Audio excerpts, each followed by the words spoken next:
Hello বন্ধুরা, welcome to রায়ের রান্নাঘর। আজকে যেটা আমরা রান্না করছি সেটা হচ্ছে লাইট চিকেন ঝোল। এই ঝোলটা সবার জন্য, বাচ্চা থেকে বয়স্ক লোক সবাই খেতে পারে। আপনারা আগে দেখলেন যে আমি ওখানে লিখে দিয়েছিলাম যে আমরা এই মাংসটা রান্না করার জন্য কী কী আমাদের দরকার। আপনারা এটা ট্রাই করবেন, আশা করি জিনিসটা খুবই ভালো লাগবে খেতে। কি বলুন তো, সব সময় না মশলা, বেশি মশলা দিয়ে রান্না, রিচ, এগুলো ভালো লাগে না। আর যখন বাড়িতে বাচ্চা আর সিনিয়র লোকেরা থাকে, তো সবসময় মনে হয় কিছু লাইট করলে ভালো হয়।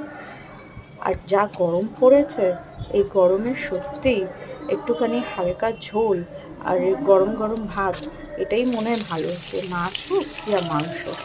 তাই জন্যে প্লিজ বন্ধুরা, এই রেসিপিটা আপনারা ট্রাই করবেন। আশা করি আপনাদের সবার ভালো লাগবে। টাটা।